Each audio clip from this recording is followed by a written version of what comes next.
इसे मैं फेंक देता हूँ बड़े भैया, आप जाइए। मुनीम जी, जो राम प्रसाद की बेटी की शादी के लिए जेवर देने के लिए कहा था, भिजवा दिया? जी हाँ मालिक। शहर में रहकर यही बदतमीजी और ओछी हरकतें सीखी आपने?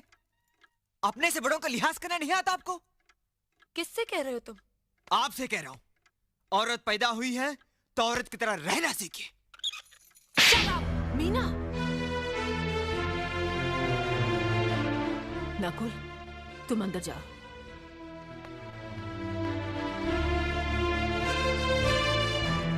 पागल हो गई हो तुम? औरत होकर एक मर्द पर हाथ उठाती हो? इतनी ऊंची घराने की बहू होकर ऐसी नीच हरकत, शर्म नहीं आई तुम्हें? कौन सा ऊंचा घराना? ये जहाँ सिर्फ एक आदमी राजा है और बाकी सब उसके गुलाम। मीना, चिल्लाइए मत। आप मेरी सास नहीं है। जिस तरह आप इस घर की बहू हैं, वैसे मैं भी हूँ।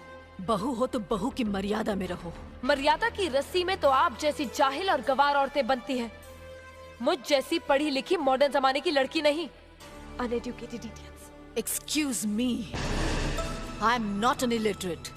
I am a graduate from the University of Allahabad.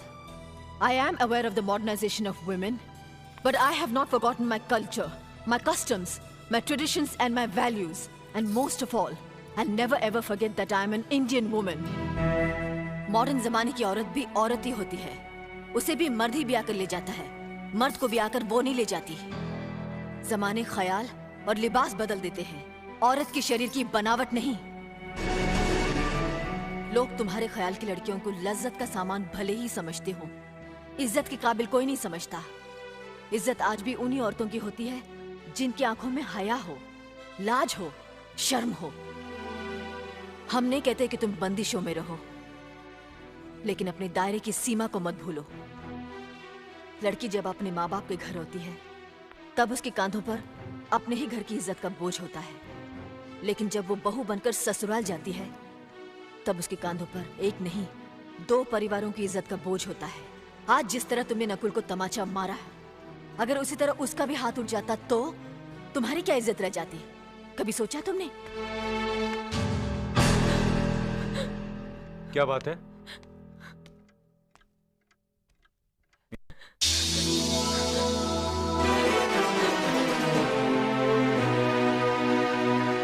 क्या हुआ भाभी?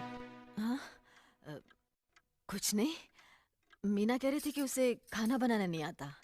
हमने सोचा कि 2-4 खरी खोटी सुनाने से ही सीखेगी, सो सुना दिया। बस रोने लगी। क्यों अर्जुन, हमें तुम्हारी बीवी को डांटने का भी हक नहीं? क्यों नहीं, आप हमारी भाभी माँ हैं। आप मार सकती हैं, डांट सकती हैं, कुछ भी कर सकती हैं।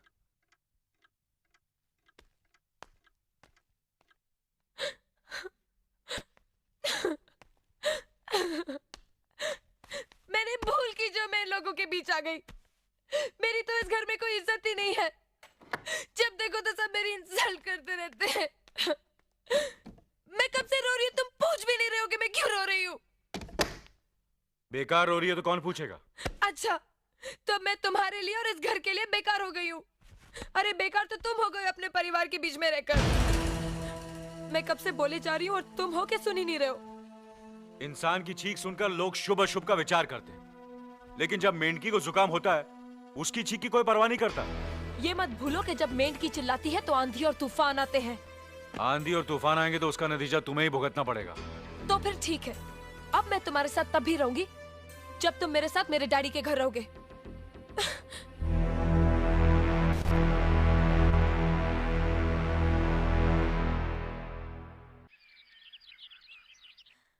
हमारी मीना बहुत प्यारी बच्ची है, लेकिन उसमें अभी भी बचपना है। हमारे तौर तरीकों को नहीं जानती है ना, लेकिन आहिस्ता आहिस्ता हम उसे सब सिखा देंगे।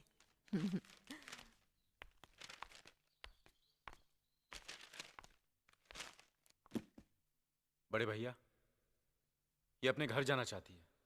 जाना भी चाहिए। 4-5 महीने हो गए, मायके की याद भी आती होगी इसे। और अर्जुन, तुम्हारे ससुर जी तुम्हें कई बार बुला चुके हैं। तुम भी कुछ दिनों के लिए हो आओ, तुम्हारा मन भी बहल जाएगा। अगर ये वापस लौटने के लिए जा रही होती तो मैं जरूर जाता, मगर ये तो हमेशा के लिए इस घर से जा रही है। कैसी बातें कर रहे हो? अगर तुम दोनों के ख्यालात एक दूसरे से नहीं मिलते तो इस मामले को घर की चार दीवारी में बैठकर आपस में सुलझा लेना चाहिए। बहू शहर की पढ़ी लिखी लड़की है, उसे गांव की रीति रिवाज के बारे में क्या मालूम। यह तो तुम्हारा फर्ज बनता है अर्जुन कि तुम उसे हमारे तौर तरीके सिखाओ। सिखाने से कोई फायदा नहीं बड़े भैया, ये खुद को इस माहौल में डालना ही नहीं चाहती, इसलिए भेज रहा हूं। अच्छा, तो तुमने फैसला भी कर डाला। बड़े भैया, बात यह है कि मैंने मीना को, तुम बहुत समझदार भी हो गए हो ना, तो फिर तुम्हें इतना तो समझ लेना चाहिए, अगर बहू अपने आप को बदल नहीं पा रही है तो तुम बहू के मुताबिक बदल जाओ। आखिर वो तुम्हारी पत्नी है, उसका साथ देना तुम्हारा धर्म है। तुम्हारे भरोसे ही तो उसने अपनी सारी जिंदगी सौंप दी तुम्हें। अर्जुन, मेरे दर्द पर तुम तड़प उठोगे, तुम्हें तकलीफ होगी तो मैं रो दूंगा, क्योंकि हम दोनों एक ही मां की संतान हैं। खून का रिश्ता है हमारा, मगर पत्नी का नाता उससे कहीं ज्यादा गहरा होता है, क्योंकि वो पराये घर से आकर अपनों से कहीं ज्यादा अपनी हो जाती है, परछाई बन जाती है हमारी। पति शरीर है तो पत्नी उसकी आत्मा है। पत्नी ही पति के जीवन को सही अर्थ देती है, उसे कामयाब बनाती है। पत्नी के बगैर पति बेजान और बेमाने हो जाते हैं। अगर आज तुम अपनी पत्नी को हमेशा के लिए उसके मायके छोड़ाओगे तो यह गांव, यह समाज क्या कहेगा हमारे बारे में? जरा सोचो अर्जुन, न्याय के सिंहासन पर बैठकर जो लोगों के अच्छे बुरे का फैसला करता है, अगर उसी के घर में नाइंसाफी होगी तो लोग हंसेंगे हम पर, किसी को मुंह दिखाने के काबिल नहीं रहेंगे हम। बड़े भैया, मुझसे भूल हो गई, मुझे माफ कर दीजिए। मुनीम जी। जी मालिक। जायदाद के दस्तावेज लाइए। जी अभी लाया। बहू, पति ही पत्नी की असली शक्ति होती है। हमारे पुरखों ने कुल धर्म पत्नी के बारे में कहा है, जो पति के काम में उसकी मददगार हो, उसे अच्छी सलाह दे, जो दासी की तरह उसकी सेवा करे, मां की तरह उसे खिलाए पिलाए, लक्ष्मी का रूप हो और धरती की तरह उसमें सहन शक्ति हो, वही आदर्श पत्नी होती है। औरत की सोच मर्द का मुकद्दर बनाती है। वो जब बनाने पर आती है तो कुटिया को महल कर देती है, और जब बिगाड़ने पर उतरती है तो महल को मिट्टी का ढेर बना देती है। मालिक, ये जायदाद के दस्तावेज हैं। हमारी जमीन जायदाद कहां कहां है और कितनी है, उसका हिसाब किताब ना बाबूजी को मालूम था, ना हम तीनों भाइयों को मालूम है। बहू, तुम पढ़ी लिखी हो, आज से इसका हिसाब किताब तुम देखोगी। लक्ष्मी जी।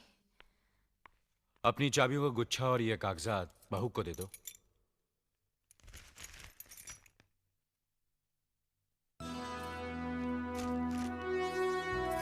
आज से तुम इस घर की मालकिन हो।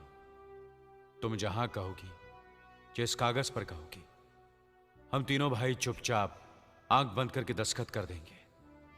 जैसा कहोगी वैसा ही करेंगे। बस एक ही विनती है बहू, हम तीनों भाइयों को अलग करने का ख्याल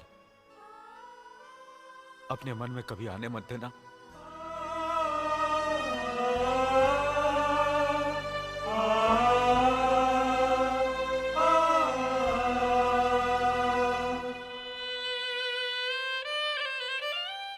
बहुत अच्छा किया तुमने बहू, बहुत अच्छा किया। इनकी आंखों में आंसू देखने की हमने सपने में भी उम्मीद नहीं की थी, लेकिन तुमने हमें दिखा दिया। बहुत अच्छा किया तुमने, बहुत अच्छा किया।